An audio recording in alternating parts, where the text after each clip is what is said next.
Perkenalkan, nama saya Sasa Media Putri, NPM 18522. Saya membuat video ini untuk memenuhi nilai ujian dan tugas mata kuliah perbandingan hukum perdata. 3. Pembahasan. Strict liability dalam hukum perlindungan konsumen digunakan terutama pada pertanggungjawaban produk. Selain pada pertanggungjawaban profesional, dalam hal perjanjian antara profesional dan klien merupakan perjanjian yang didasarkan pada proses in-spending verbintensi. Sejarah pertanggungjawaban produk di dalam common law system dan civil law system ternyata menunjukkan perbedaan asal-muasal strict liability, sebagaimana dikenal sekarang. Pada saat ini, strict liability lebih dikenal sebagai pertanggungjawaban tanpa kesalahan atau pertanggungjawaban. Berdasarkan kerugian yang timbul, terutama seperti ini, dapat dimaklumi karena di dalam common law system, rezim strict liability merupakan transformasi perubahan bentuk dari pertanggungjawaban berdasarkan perjanjian yang memang sama sekali tidak mensyaratkan adanya unsur kesalahan. Sedangkan di dalam civil law system, strict liability dikenal sebagai deferisasi dari pertanggungjawaban berdasarkan perbuatan melawan hukum, di mana unsur kesalahan merupakan salah satu syarat untuk meminta pertanggungjawaban. Dengan demikian, eksistensi unsur kesalahan masih terkandung di dalamnya.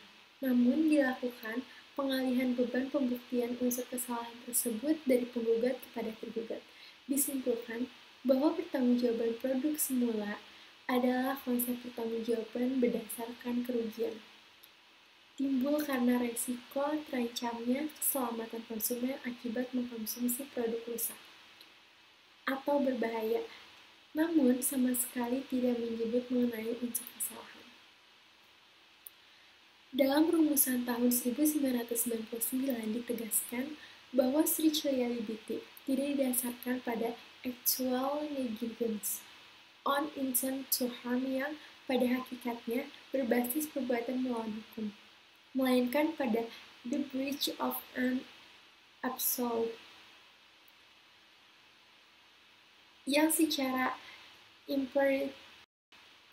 Dalam rumusan tahun 1999 ditegaskan bahwa strict liability tidak didasarkan pada actual negligence or intent to harm yang hakikatnya berbasis perbuatan melawan hukum, melainkan pada the breach of an absolute duty to make something safe yang secara implisit terkandung dalam setiap perjanjian atau kontrak antara pelaku usaha dengan konsumen berhubung berbasis perjanjian atau kontrak. Maka pertanggungjawaban pelaku usaha dalam produk liability tidak mensyaratkan unsur kesalahan. Oleh karena itu, di dalam ungkapan akhir rumusan tahun 1999 ditegaskan bahwa strict liability disebut pula sebagai liability without fault.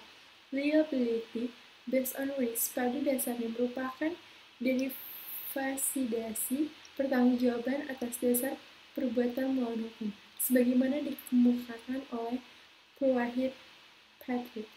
Konsep pertanggungjawaban yang ditafsirkan sebagai pertanggungjawaban tanpa kesalahan, padahal secara konseptual pertanggungjawaban ini didasarkan pada resiko timbulnya kerugian, bukan didasarkan pada penidakadaan unsur kesalahan. Oleh karena itu, di dalam konsep pertanggungjawaban berdasarkan resiko tidak mungkin dilakukan pembuktian terbalik unsur kesalahan, karena di dalamnya memang tidak terdapat unsur kesalahan. Sebagai salah satu unsurnya, konsep pertanggungjawaban berdasarkan resiko. Ini sebenarnya sangat tepat untuk menjelaskan mengapa pertanggungjawaban produk di dalam common law system menerapkan strict liability pada setiap pihak dan mata rantai distribusi mulai dari produsen, prosedur yang tidak memiliki hubungan kontraktual dengan konsumen, sampai dengan pengecer atau seller yang memiliki hubungan kontraktual dengan konsumen. Pada peralihan abad 20, pertanggungjawaban produk di dalam common law sistem baik di Amerika maupun di Inggris didominasi oleh pertanggungjawaban berdasarkan perjanjian contractual liability. bahkan pertanggungjawaban berdasarkan perbuatan melawan hukum yang merupakan fundamen dan dari pertanggungjawaban produk pada saat ini dinyatakan tunduk dan merupakan transformasi dari pertanggungjawaban berdasarkan perjanjian. Di lain pihak, terdapat sejumlah hakim di Inggris yang menganut pandangan yang bertolak belakang dengan pandangan di atas. Mereka sangat dipengaruhi oleh pandangan abad 18 yang bersifat interventif. Pandangan ini menyatakan bahwa pertumbuhan pasar bebas justru seringkali menimbulkan hambatan bagi terwujudnya kesepakatan sejati, karena tidak terdapat intervensi dari hukum untuk menciptakan posisi tawar yang adil dalam hukum perjanjian. Common law system baru mengambil posisi dalam persoalan pertanggungjawaban produk di tengah masa pertumbuhan pesat ekonomi pada abad ke-19. Pada masa itu, volume transaksi meningkat pesat dan transaksi yang semula tidak biasa seperti transaksi jarak jauh menjadi sesuatu yang biasa dilakukan. Di satu pihak terdapat hakim-hakim yang beraliran laissez-faire sebagai teori baru dalam bidang ekonomi yang menganggap chauffeur employed sebagaimana norma jual beli yang wajar. Menurut mereka, segala sesuatu yang tidak dinyatakan secara tegas di dalam perjanjian akan merupakan resiko dari pembeli. Di lain pihak, terdapat sejumlah hakim di Inggris yang menganut pandangan yang bertolak belakang dengan pandangan di atas. Mereka sangat dipengaruhi oleh pandangan abad 18 yang bersifat interventif. Pandangan ini menyatakan bahwa pertumbuhan pasar bebas justru seringkali menimbulkan hambatan bagi terwujudnya kesepakatan sejati, karena tidak terdapat intervensi dari hukum untuk menciptakan posisi tawar yang adil dalam hukum perjanjian.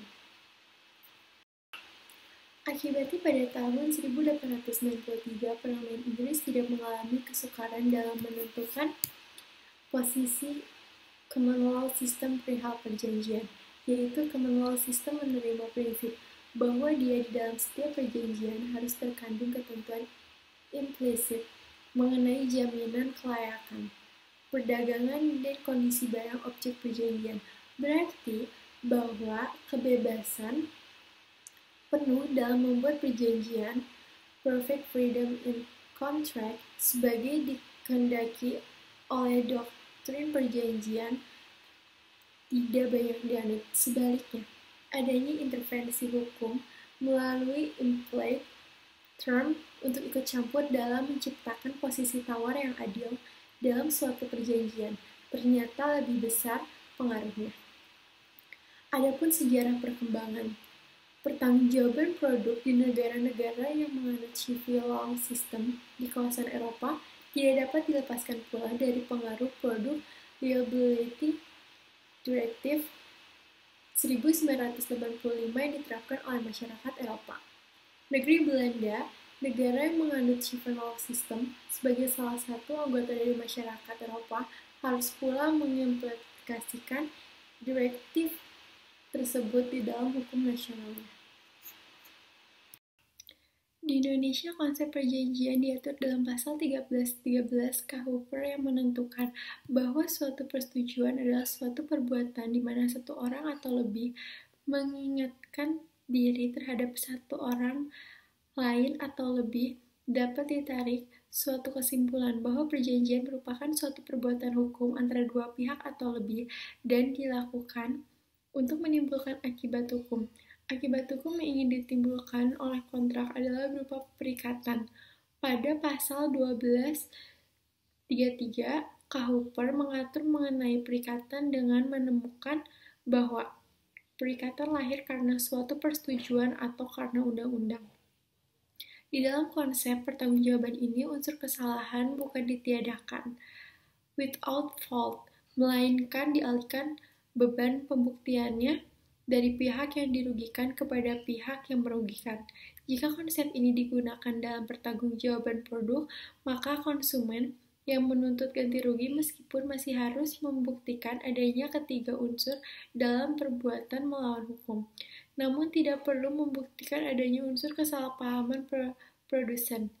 Sebaliknya, segera setelah terjadi peristiwa yang merugikan konsumen, produsen langsung dianggap bersalah.